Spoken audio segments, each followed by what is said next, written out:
30 जनवरी 2023 से विकसित भारत जन संवाद संकल्प यात्रा के जो कार्यक्रम हैं उन पे हर जगह जन सैलाब देखने को मिला है। आज हमारे लिए ये एक बहुत बड़ा मौका है जब आदरणीय मुख्यमंत्री जी सबको संबोधित करेंगे और सबको इस जन संकल्प यात्रा के बारे में और बताएंगे और सब में जोश भरेंगे। आदरणीय मुख्यमंत्री महोदय।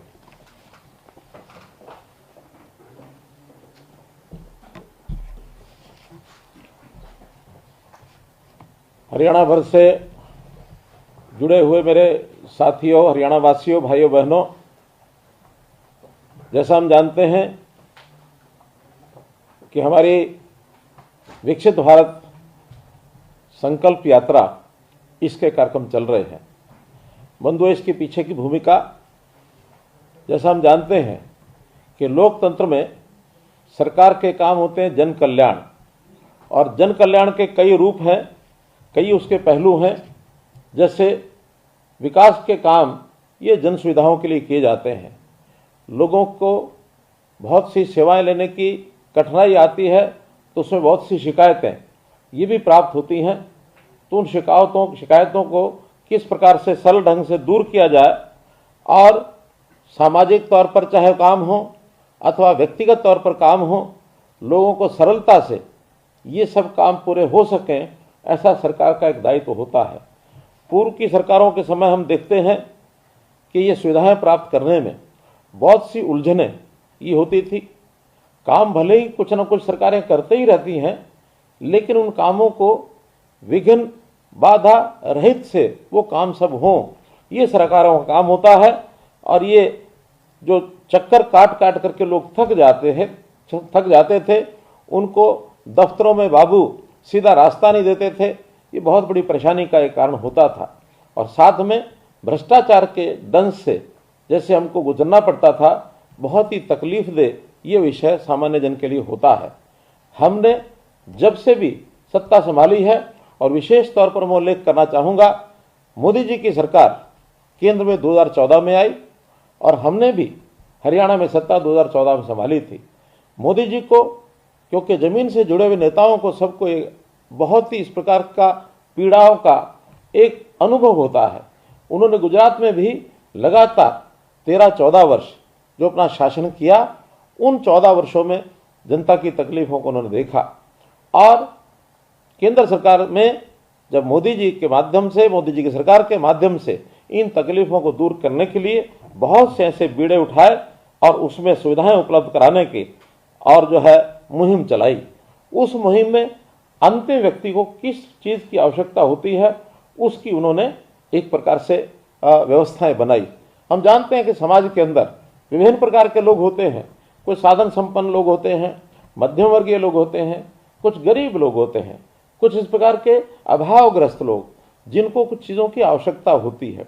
ऐसे सब लोगों को सुविधा से चीज़ें मिल जाएं, इसके लिए उन्होंने सब प्रयत्न किए। आम आदमी की ज़रूरत ये क्या हो, इसके लिए ये कार्यक्रम शुरू किया। हमने भी हरियाणा में अप्रैल 2013 के अंदर जनता को सुविधाएं इस प्रकार के पहुंचाने के लिए अप्रैल 2023 में जन संवाद के कार्यक्रम शुरू किए थे, और मैं स्वयं उन कार्यक्रमों में जाता था। साथ में हमारे प्रदेश सरकार के मंत्रीगण, हमारे प्रदेश के सांसदगण, विधायकगण, वो भी सब जाने लगे। लगभग हमने 115 कार्यक्रम इन गाँव में मैंने स्वयं किए, और हमारे सभी और नेताओं के माध्यम से भी 1000 से ऊपर ये कार्यक्रम हो चुके थे। साथ में ही जब हमको ये पता लगा कि मोदी जी ने एक इस यात्रा की जो परिकल्पना की कि विकसित भारत की जो संकल्प यात्रा ये शुरू की जाने वाली है, तो हमें थोड़ा चैन हुआ, क्योंकि हमारी गति में जितने हम कार्यक्रम कर रहे थे, लक्ष्य बड़ा था, 6500 गाँव और लगभग 1800 वार्ड। तो ऐसे 8300 कार्यक्रम करने में जितना समय लगने वाला था, हमारे लिए बड़ा कठिन काम था। लेकिन जब ये योजना आई कि विकसित भारत संकल्प यात्रा हर गांव में जाएगी, वार्डों में जाएगी, और निश्चित 2 महीने के कार्यकाल में इस काम को पूरा किया जाएगा, तो हमको एक संतोष हुआ कि हमारे सारे काम को संकल्प यात्रा के माध्यम से और ये पूरा किया जाएगा। आज मुझे खुशी है कि 30 नवंबर को ये यात्रा शुरू हुई। आज हम 7 जनवरी तक आंकड़ा लगाते हैं तो लगभग 5000 कार्यक्रम 8300 में से ये हो चुके हैं। बाकी बचे हुए 3300 जो कार्यक्रम हैं आने वाली 25 जनवरी तक ये सब काम संपन्न हो जाएंगे, ऐसा मुझे लगता है। आज इस अवसर पर ये जो विकास यात्रा, जिसको हम कह सकते हैं कि मोदी की गारंटी वाली गाड़ी, ये जो मोदी जी की गारंटी वाली गाड़ी गांव गांव में पहुंच रही है, हमारे बीच में आ रही है, और हम सब बड़ी संख्या में वहाँ उपस्थित होकर के और इस कार्यक्रम को सफल कर रहे हैं। मैं आप सब महानुभावों का बहुत ही एक प्रकार से अभिनंदन ये करता हूँ।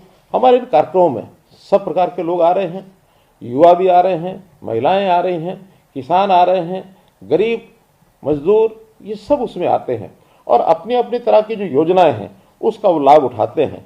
मुझे पता है कि जो सबसे पहले दिन 30 नवंबर को जब यात्रा शुरू हुई तो फरीदाबाद में फतेहपुर बिलोच गांव के अंदर जो इस कार्यक्रम को मैंने शुभारंभ करवाया था, तो उस समय एक ऐसा सरकारी योजनाओं को लाभ लेने वाले जो लोग थे ये बड़ी संख्या में आए, लेकिन लगता था कि 25 जनवरी तक पता नहीं लोग कम होंगे ज़्यादा होंगे, एक संशय मन में था। लेकिन आज 38 दिन पूरे होने के बाद और ये जो कार्यक्रमों का मैंने देखा है, यानी अभी तक लगभग इस समय हमारे जो 35 लाख लोग इन कार्यक्रमों में भाग ले चुके हैं और इन 35 लाख लोगों में भी 29 लाख लोग ऐसे हैं जिन्होंने स्वयं संकल्प लिया है, शपथ ली है। तो इतनी बड़ी संख्या में जो लोग आ रहे हैं और अपनी इन योजनाओं का जो लाभ उठा रहे हैं, तो इससे प्रधानमंत्री जी ने किस प्रकार का कार्यक्रम शुरू किया, उनके विजन, उनकी सोच, इसका पता लगता है कि किस प्रकार और गांव में सारे देश भर में नीचे तक के लोग यहाँ उपस्थित होंगे और सब सरकारी योजनाएं, चाहे वो केंद्र की योजनाएं हैं अथवा प्रदेश की योजनाएं हैं, उनका वो लाभ उठा सकेंगे। तो एक बहुत बड़ा कार्यक्रम प्रधानमंत्री जी की सोच का ये हमको दिख रहा है। मुझे खुशी है कि विकसित भारत जन संवाद संकल्प यात्रा ये जैसे सफल हो रही है और आने वाले समय में इस यात्रा के माध्यम से लोगों को हमको मैसेज देना है। मैसेज ये है कि भारत अपना देश ये विकसित देशों की श्रेणी में कैसे आए। जैसा हम जानते हैं अभी तक भारत विकासशील देशों में ही आता है। आने वाले 25 साल अर्थात देश को जब आज़ाद होकर 100 साल पूरे होंगे 2047 तक, कैसे भारत देश विकसित होगा, क्योंकि विकसित देश अपने आप में एक पैरामीटर पूरे करते हैं कि वहाँ किस किस प्रकार की आवश्यकताएं लोगों की पूरी हों। कोई भी आवश्यकता जो सामान्य व्यक्ति है वो अभावग्रस्त व्यक्ति उससे महसूस ना करे उस जरूरत को, उस दिन वो विकसित कहलाएगा। आज दुनिया के लगभग 200 देशों में 37 देश ऐसे हैं जो विकसित श्रेणी में आते हैं। हम अभी 37 देशों से बाहर हैं, लेकिन आने वाले 25 वर्षों में देश के प्रधानमंत्री जी की ये कल्पना है कि हम उस श्रेणी में पहुंच जाएं और हर व्यक्ति को उसकी आवश्यकताएं ये पूरी हों। आखिर विकसित भारत क्या है? विकसित भारत में सामान्य जन देश का एक नारा बोलता था जिसको आज हम याद करते हैं, रोटी कपड़ा और मकान, शिक्षा स्वास्थ्य और सम्मान। ये सुलभ तरीके से कैसे सबको मिले, और ये सबको सुलभ तरीके से मिलता है तो समझता हूँ देश की एक स्थिति बेहतर स्थिति हो सकती है। नए शब्दों में, नए अर्थों में हमने उसको थोड़ा सा और इलेबोरेट किया है। मैंने उसको 7 स्टार विकास इसका नाम दिया है। 7 स्टार विकास में शिक्षा, स्वास्थ्य, सुरक्षा, स्वाभिमान, स्वावलंबन, साथ में सेवा और सुशासन, ये 7 स्टार विकास की कल्पना ये हमने की है और इसके आधार पर हम हरियाणा में बहुत सी सेवाएं लोगों को दे रहे हैं। हाँ, कुछ हमारे यहाँ रोग भी लगे पिछली सरकारों की एक छोटी सोच के कारण से, जो दूरदर्शिता नहीं थी, जिसके कारण से बहुत सी समस्याओं के अंदर और समाज को डाल दिया। खास करके मैं जिक्र करूंगा 3 C इनसे निजात पाने का काम भी हम कर रहे हैं। उसमें सबसे पहले करप्शन, फर्स्ट C करप्शन, दूसरा C क्राइम और तीसरा C caste based politics. Caste based politics यानी जातिगत राजनीति में लोगों को झोंक दिया और जातियों में बांट करके रख दिया। हम इसको अच्छा नहीं मानते हैं। सारे हरियाणा के समाज को एक स्तर, एक समान मान करके, समरसता ला करके और समाज की सेवा का हम काम करेंगे। आपको मित्रों ध्यान में होगा कि जब 2014 में सबसे पहली बार हमने सरकार संभाली थी, उससे पहले मैंने एक नारा दिया था, हरियाणा एक, हरियाणवी एक। हरियाणा एक, हरियाणवी एक का अर्थ यह है कि हम सबसे पहले अपने आप को हरियाणवी माने। हमारे छोटे छोटे वर्ग हो सकते हैं, जातियां भी हो सकती हैं, व्यवसाय हमारे हो सकते हैं, आयु का अंतर हमारा हो सकता है, लेकिन इन सब बातों से ऊपर अगर एक सोच लेकर के चलनी है तो हम हरियाणवी हैं, हरियाणा एक, हरियाणवी एक, इस बात को यदि लेकर के चलेंगे तो निश्चित रूप से आगे बढ़ेंगे। हमने अपने इस विकास के मॉडल को हरियाणा में इस प्रकार से भी बनाया कि बहुत योजनाएं सरकारों की जातियों के आधार पर बनती रही हैं। SC/BC एक कमजोर वर्ग है, मान के चलता हूं, लेकिन कमजोर वर्ग सामान्य समाज में भी बहुत बड़ी संख्या में ऐसा वर्ग होता है। तो आखिर हमने सुख सुविधाएं किनकी बढ़ानी है? जो समाज के इस सारे सिस्टम में अंतिम पायदान पर खड़ा है, उसी व्यक्ति को, उसी परिवार को थोड़ी सी आवश्यकता पूर्ति करने के नाते से हमको योजनाएं बनानी चाहिए। मैं तो यहाँ तक मानता हूँ कि सरकार के साधनों पर, हमारे साधनों के ऊपर सबसे पहला अधिकार ये गरीब व्यक्ति का है। तो गरीब व्यक्ति की सेवा पहले होनी चाहिए, वो किसी भी जाति का हो।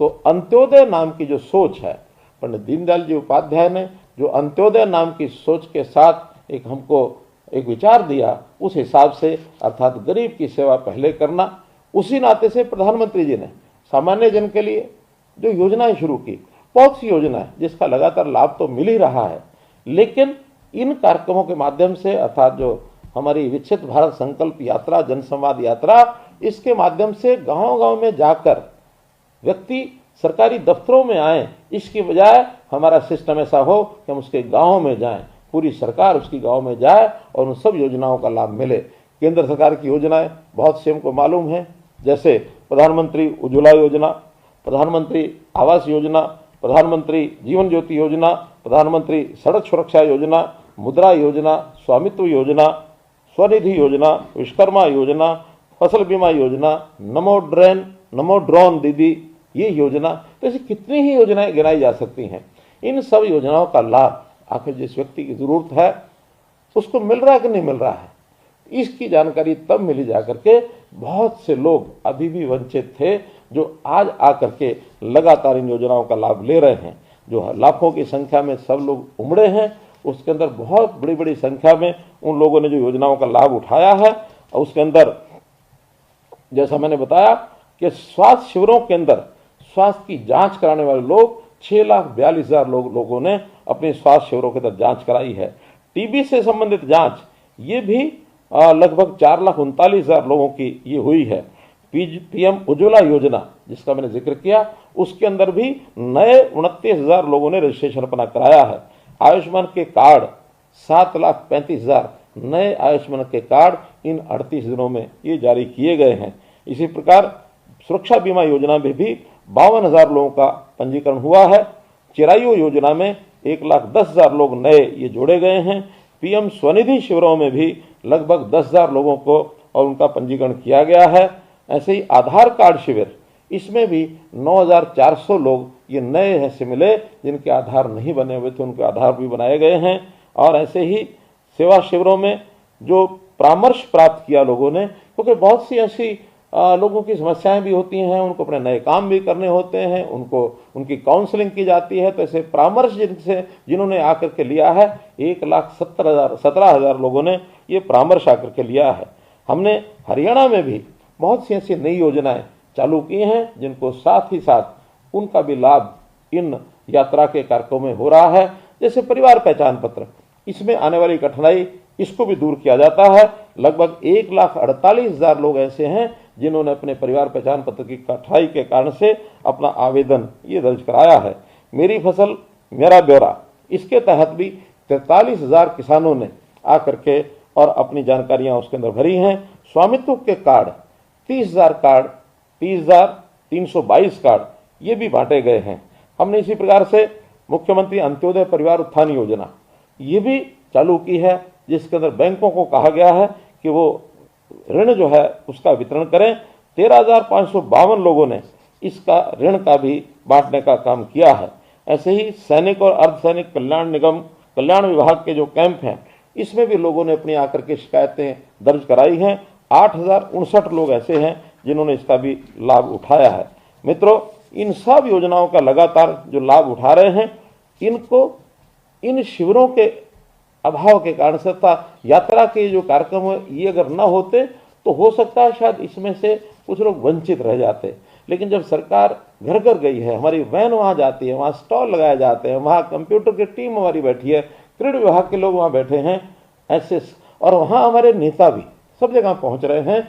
आज मैं आप सबको सामूहिक तौर पर एक ही स्थान से संबोधित इसलिए कर रहा हूँ कि इन सब योजनाओं का ठीक से आपको जानकारी मिले। तो इस प्रकार ये जो सारा लाभ हम उठा रहे हैं, इस नाते से और भी इन शिविरों में जो जो चीज़ें आपकी आवश्यकता होगी, इसका हम जो है आपको जानकारियां देते रहेंगे।